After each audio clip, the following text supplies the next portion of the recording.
लीजिए भाभी, मैंने सारी सब्जियां काट दी हैं। मैं जरा थोड़ा पानी पी के आती हूँ। गर्मी से मेरे शरीर का सारा पानी पसीना बनकर बह गया है। इतना कहकर सौम्या पानी पीने चली गई। वहीं उसकी भाभी रश्मि तपती गर्मी में बैठी हुई खाना बना रही थी कि तभी, हे भगवान, इस गैस को भी अभी खत्म होना था। मेरे पति भी काम पर गए हुए हैं, अब मैं खाना कैसे बनाऊंगी। रश्मि गर्मी में बैठी परेशान हो रही थी कि तभी उसकी सास सुशीला वहां पहुंची। अरे बहू, कितनी देर से बच्चे भूख से तड़प रहे हैं और तू यहाँ बैठी खाना बनाने के बजाय समय बर्बाद कर रही है। नहीं माँ जी, गैस खत्म हो गई है, ऐसे में मैं भला खाना कैसे बनाऊं। वाह, गैस खत्म हो गई तो क्या खाना नहीं बनेगा? हाँ, क्या खाना सिर्फ गैस चूल्हे पर ही बनता है? घर में मिट्टी का चूल्हा किस लिए है? रश्मि की सास बहुत सख्त थी, इसलिए उसे उसकी सारी बातें माननी पड़ती। रश्मि शहर की पढ़ी लिखी लड़की थी, लेकिन उसकी शादी एक गांव में गरीब के बेटे राघव से हो गई। उसे इस बात से कोई ऐतराज नहीं था, लेकिन समय के साथ साथ उसकी दिक्कतें बढ़ती जा रही थी। गर्मी से पूरा घर गैस पर रखे तवे की तरह तप रहा था और वहीं रश्मि चूल्हे पर बैठी खाना बना रही थी। खाना बनाकर उसने अपने परिवार को खाना खिलाया और जब शाम में उसका पति काम पर से लौटा तो, सुनिए जी, गैस खत्म हो गई है और इतनी गर्मी में मैं चूल्हे पर खाना नहीं बना सकती। आज खाना बनाने में मेरी हालत बहुत खराब हो गई। माफ करना रश्मि, अभी मुझे काम के पैसे नहीं मिले हैं, इसलिए मैं कुछ नहीं कर सकता हूँ। अपने पति की बात सुनकर रश्मि बेबस होकर चुप रह गई। रात को जब सभी सोने के लिए बिस्तर पर लेटे तो तपती जमीन पर किसी को नींद नहीं आ रही थी। राहुल और सौम्या भी गर्मी की वजह से बेचैन हो रहे थे। सारी रात इसी तरह गुजर गई। फिर अगले दिन सुबह, सुनिए जी, अगर गैस का नहीं तो बच्चों के लिए एक छोटी पंखे का इंतजाम कर दीजिए। आसपास के सभी बच्चे एसी और कूलर की ठंडक में सोते हैं, वहीं हमारे बच्चे पूरी रात गर्मी में बेचैन रहते हैं। मैं कोशिश करूंगा कि बच्चों के लिए घर में ठंडक करने का कोई साधन ला सकूं। इतना कहकर राघव काम पर चला गया। एक तरफ राघव गर्मी में फैक्ट्री में मजदूरी किया करता, दूसरी तरफ रश्मि गर्मी में सारा दिन घर के काम किया करती, लेकिन उन्हें खुद से ज्यादा अपने परिवार की चिंता थी। शाम को राघव काम पर से एक छोटा पंखा लेकर घर लौटा, जिसे देखकर बच्चे काफी खुश हो गए। मैं नया पंखा तो नहीं ला सका, लेकिन ये पंखा फैक्ट्री में रखा हुआ था। अब मालिक के ऑफिस में एसी लगा हुआ है, तो ये पंखा किसी काम का नहीं था, इसलिए मैं इसे उठा लाया। कोई बात नहीं, मुझे खुशी है कि आप बच्चों के लिए कुछ तो कर पाए। अरे बातें बनाने से अच्छा जल्दी से इन पंखे को चालू कर। बच्चे कितने बेताब हो रहे हैं इसकी हवा खाने के लिए। हाँ मम्मी, जल्दी करो ना। ठीक है ठीक है। इसके बाद दोनों बच्चे उस छोटे पंखे के सामने बैठ गए और फिर जैसे ही रश्मि ने पंखा चालू किया तो उसे ठंडी हवा की जगह गर्म हवा आने लगी। मम्मी, इसे तो गर्म हवा आ रही है। जब हम स्कूल जाते हैं तो रास्ते में ऐसी गर्म हवा लगती है। मुझे नहीं खानी इसकी गर्म हवा, मुझे तो कूलर की ठंडी ठंडी हवा खानी है। बहू, बंद कर इस पंखे को, ये किसी काम का नहीं। हवा के नाम पर आग की लपटें फेंक रहा है। इससे अच्छी तो हवा बाहर चल रही है। ऐसा करते हैं, हम अभी बाहर सो जाते हैं। सुशीला के कहने पर रश्मि ने पंखे को बंद किया और फिर उसने सभी का बिस्तर घर के बाहर आंगन में लगा दिया। फिर सभी बाहर लेट गए। वहां गर्मी तो ज्यादा नहीं थी, लेकिन मच्छर उनके शरीर को खा रहे थे। मम्मी, मुझे काट रहे हैं। मैं अब और बाहर नहीं लेट सकती। मच्छरों ने मेरे पूरे शरीर पर ददोड़ी बना डाली। यहाँ सोने से कोई फायदा नहीं है, मैं अंदर जा रही हूँ। बुआ, मैं भी आपके साथ चलती हूँ। सोनिया अपने भतीजे भतीजी को लेकर वापस घर में चली गई। फिर थोड़ी देर बाद सभी ने बाहर सोने से हार मान ली और सभी वापस अंदर आकर लेट गए। वहां रश्मि अपने बच्चों को हाथ के पंखे से हवा करने लगी। पूरी रात रश्मि ने सौम्या और राहुल को हवा की और सुबह जल्दी उठकर उन्हें स्कूल भेजने के लिए नाश्ता बनाने लगी। अब जब गैस ही नहीं है तो इस सिलेंडर का क्या फायदा? मैं इसे यहाँ से हटा देती हूँ। जैसे ही रश्मि ने सिलेंडर को हटाने की कोशिश की, तभी उसकी नजर कोने में रखे पंखे पर पड़ी। ये सिलेंडर और ये पंखा दोनों ही यहाँ पर रखे सिर्फ जगह घेर रहे हैं। क्या मैं इन दोनों का कुछ नहीं कर सकती, जिस तरह मेरा छोटा भाई जुगाड़ करके किया करता था? रश्मि ने थोड़ी देर याद किया कि किस तरह उसका खुराफाती दिमाग वाला भाई घर की चीजों में जुगाड़ करके उन्हें इस्तेमाल करने लायक बनाता था। उसने भी कुछ ऐसा ही करने की सोची। अभी तो सभी सोए हुए हैं। अगर मुझे इनसे कुछ बनाना है तो जल्दी काम शुरू करना होगा, लेकिन पहले बच्चों को स्कूल भेज देती हूँ। राहुल और सौम्या को स्कूल भेजने के बाद रश्मि वो पंखा और खाली सिलेंडर लेकर बैठी। थोड़ी देर सोचने पर उसके दिमाग में आइडिया आया कि वो उस खाली सिलेंडर और पंखे से एक कूलर बनाकर तैयार करेगी। इसके बाद रश्मि जंगल से कुछ घास लेकर आई और फिर कूलर बनाने को बैठ गई। मुझे कूलर बनाने के लिए पहले सिलेंडर को काटना होगा, तभी मैं कुछ कर पाऊंगी। थोड़ा सोचने के बाद वो घर से एक बड़ा दाव लेकर आई और उसने लकड़ियां जलाकर उसे गर्म किया और फिर उससे सिलेंडर को काटना शुरू किया। ये देखकर सुशीला वहां पहुंची। बहू पागल हो गई है क्या? गर्मी में आग जलाए बैठी हुई है। लगता है तेरे दिमाग में गर्मी चढ़ गई है। नहीं माँ, ऐसा नहीं है। अब जब ये सिलेंडर और पंखा किसी काम के नहीं तो मैं इनसे कूलर बनाने की कोशिश कर रही हूँ। हे भगवान, गर्मी में तेरा दिमाग खराब हो गया है, इसलिए तू पागलों जैसी बातें कर रही है। मेरी बात मान और ऐसा कर, इसे छोड़कर तू खाना बना ले। नहीं माँ, मैं अब और अपने बच्चों को इस तरह गर्मी में तड़पते नहीं देखना चाहती। उनकी रातों की नींद भी उचट गई है। सुशीला इस बात पर चुप खड़ी रही। फिर थोड़ी देर बाद वहां से चली गई और अब रश्मि को अपनी सास से इजाजत मिल चुकी थी। रश्मि ने मशीन से सिलेंडर के 4 हिस्सों को काटा, फिर पीछे के 3 हिस्सों में उसने घास लगाई और उसे पानी से गीला किया। आगे सिलेंडर में उसने पंखे की मोटर, पंखुड़ियां और जाली लगाकर उसे बंद किया। अब वो सिलेंडर एक कूलर में बदल चुका था। फिर रश्मि ने भगवान का नाम लेकर उस कूलर को चलाया तो उससे ठंडी हवा आने लगी। क्या बात है भाभी, ये तो आपने कमाल ही कर दिया। इस सिलेंडर के कूलर से तो काफी अच्छी हवा आ रही है। अहो, तूने तो सच में काबिल तारीफ काम किया है, लेकिन तेरे दिमाग में ये सब आया कहाँ से? मेरे घर में मेरा छोटा भाई इंजीनियरिंग कर रहा है और वो अक्सर इस तरह के जुगाड़ किया करता है, तो मैंने आज उसी के जुगाड़ों को याद करके ये कूलर बनाया है। वाह, जुगाड़ू भाई की जुगाड़ू बहन। अब इस पर रश्मि हंसने लगी। कुछ ही देर में राघव स्कूल से बच्चों को लेकर घर आया। घर में छोटा सा कूलर देखकर बच्चे बहुत खुश हुए और उसके आगे बैठकर हवा खाने लगे। वहीं राघव ये सब देखकर हक्का बक्का रह गया।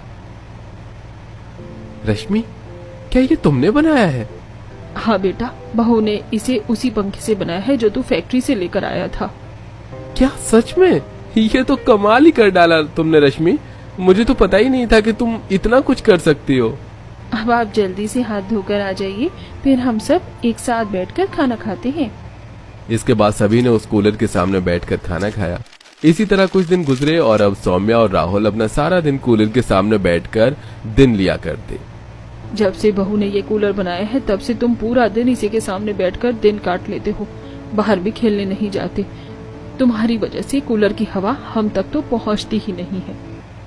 हाँ भाभी, इन छुटकों की वजह से हमें तो बिल्कुल भी हवा नहीं लगती है। सौम्या, राहुल, चलो दोनों कूलर के सामने से हटो। दादी और बुआ को हवा नहीं लग रही है। लेकिन मम्मी, कूलर के सामने से हटते हम दोनों की कमर पर सुई चुभने लगती है। मम्मी, दीदी सही कह रही है। बच्चों के ऐसा कहने पर रश्मि ने उनकी कमर चेक की तो उसने देखा कि उन्हें काफी घमौरियां हो गई थी। रश्मि ने दोनों बच्चों के नीम के पत्तों को पीसकर उसका लेप बनाकर दोनों बच्चों के लगाया। तब बच्चों को थोड़ी राहत मिली और वो कूलर के आगे से हट गए। फिर शाम को राघव बर्फ लेकर घर लौटा, जिसे वो मटके में डालकर पानी ठंडा किया करते थे। घर आते आते गर्मी की वजह से बर्फ पिघलकर आधी हो गई है और इतनी सी बर्फ से पानी भी सिर्फ कुछ ही देर तक ठंडा रह पाता है। ऐसी गर्मी में हमें ठंडा पानी भी नसीब नहीं हो रहा है। आप फिक्र मत कीजिए, मैं अभी के लिए सौम्या और राहुल से कहकर पड़ोस के घर से बर्फ मंगा लेती हूँ। रश्मि ने दोनों बच्चों से बर्फ लाने को कहा। उनकी लाई हुई बर्फ से रश्मि ने मटके का पानी ठंडा किया, लेकिन गर्मी की वजह से थोड़ी ही देर में पानी दोबारा गर्म हो गया और सभी को वही गर्म पानी पीना पड़ा। शाम को जब सभी सोने के लिए लेटे हुए थे, दोनों बच्चे तो कूलर के आगे लेट जाते हैं, लेकिन हम तक इसकी हवा नहीं पहुंचती। हमें तो इससे कोई फायदा नहीं हो रहा है। हाँ माँ, इस कूलर की ठंडक हम तक नहीं आ रही है। माँ, इसमें एक छोटे से पंखे की मोटर और पंखड़ियाँ लगी हुई हैं। ये घरेलू जुगाड़ू कूलर बस इतनी सी ही हवा दे सकता है। कल मैं आपके लिए कुछ और सोचूंगी। अगले दिन सुबह रश्मि ने राघव से 2-3 खराब सिलेंडर लाने को बोला, जिस पर पहले तो राघव उलझ गया, लेकिन फिर सिलेंडर से बने कूलर को देखकर उसने रश्मि की बात मान ली और शाम को वो 3 खराब सिलेंडर और एक बर्फ की थैली लेकर घर वापस आया।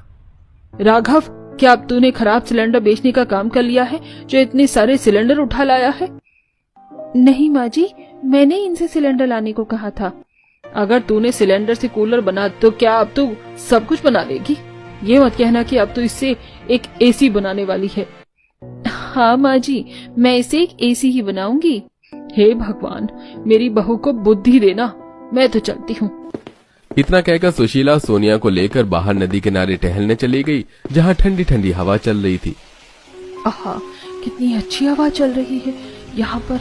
इसके आगे तो एसी कूलर भी फेल है। सोनिया और सुशीला आराम से नदी किनारे बैठकर हवा खा रही थी। वहीं दूसरी तरफ सुनिए जी, छत पर कुछ बोरियां पड़ी हैं। घर ठंडा करने के लिए मैंने उन्हें भिगोकर छत पर डाला है, लेकिन तेज धूप की वजह से कुछ देर में वो सूख जाती हैं। आप मुझे छत से कुछ बोरियां ला दीजिए। रश्मि की बात मानकर राघव छत से बोरियां उतारकर रश्मि को लाकर दे दी। लेकिन रश्मि, तुम इनसे करोगी क्या? आप ये दीवारों पर बनी 2 खिड़कियां देख रही हैं? इनसे घर में धूप आती है, इसीलिए हमने इन्हें तिरपाल से ढक दिया और इसी वजह से घर में अब हवा का आना भी बंद हो गया है। तो क्या अब तुम इन खिड़कियों से कुछ बनाओगी? अगर ऐसा है तो मैं भी तुम्हारी मदद करूंगा। इससे तो मेरा काम काफी जल्दी हो जाएगा। दोनों बच्चे कूलर की हवा में आराम से सो रहे हैं, हम अपना काम शुरू कर लेते हैं। फिर दोनों ने मिलकर 2 सिलेंडर के ऊपर नीचे के हिस्सों को काटा और पीछे में उसमें एक बड़ा सा हॉल बनाया। लेकिन रश्मि, हम सिलेंडर को आगे से भी तो काट सकते थे ना? नहीं, अगर हम सिलेंडर को आगे से काटेंगे तो घर में धूप आने लगेगी, इसीलिए मैंने सिलेंडर के दोनों ऊपर नीचे के बंद हिस्सों को काटा है। वाह रश्मि, तुम तो इंजीनियर तुम्हें होना चाहिए था। सच में तुम आज आराम से किसी बड़े एसी वाले घर में बैठी हुई होती। लेकिन मैं अभी तो यही हूँ ना, और मुझे ये सब सोचने से बेहतर अपने परिवार के बारे में सोचना चाहिए। रश्मि की बातों पर राघव को काफी गर्व महसूस हुआ और फिर दोनों सिलेंडर का एसी बनाने में लग गए। इसके लिए उन्होंने पहले बोरियों को गीला करके उन्हें खिड़कियों पर लगाया और फिर उसके ऊपर से कटे हुए सिलेंडर को लगाया। बोरी गीली होने की वजह से सिलेंडर के दोनों कटे हिस्सों से ठंडी हवा आने लगी। कुछ ही देर में सुशीला और सोनिया भी घर पहुंच गईं। सोनिया, सिर्फ मुझे ही ऐसा लग रहा है या फिर घर सच में ठंडा हो रहा है? हाँ माँ, घर सच में काफी ठंडा लग रहा है। कहीं ये भाभी का ही तो कोई जुगाड़ नहीं? इतना कहकर सोनिया और सुशीला के घर में सब तरफ देखने पर उनकी नजर घर की ढीकरों पर लगे 2 सिलेंडर से बने एसी पर पड़ी। अरे बहू, क्या तूने सच में सिलेंडर के एसी बना डाले? हाँ माँ जी, आप टहलने गई हुई थी तो इतनी देर में राघव जी और मैंने सिलेंडर के एसी बना दिए।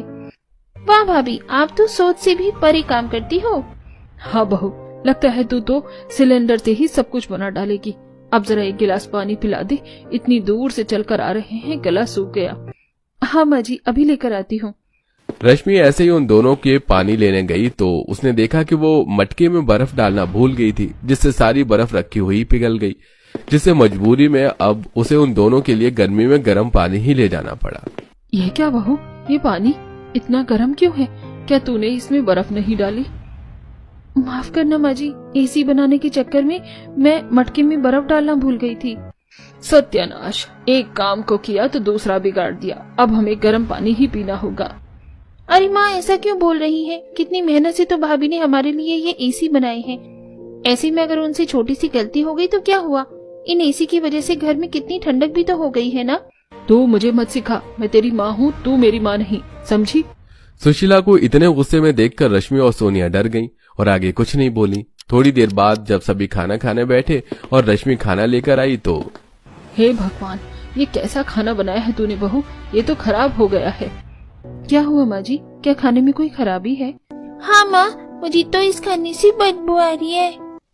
हाँ रश्मि, खाने से अजीब सी बदबू आ रही है।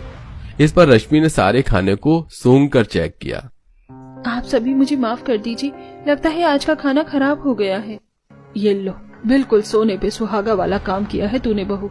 ना तो घर में पीने के लिए ढंग का पानी है और ना ही खाना। और तू सोनिया, बड़ी हिमायती बन रही थी अपनी भाभी की, अब देख ले क्या गोल खिलाए हैं तेरी भाभी ने।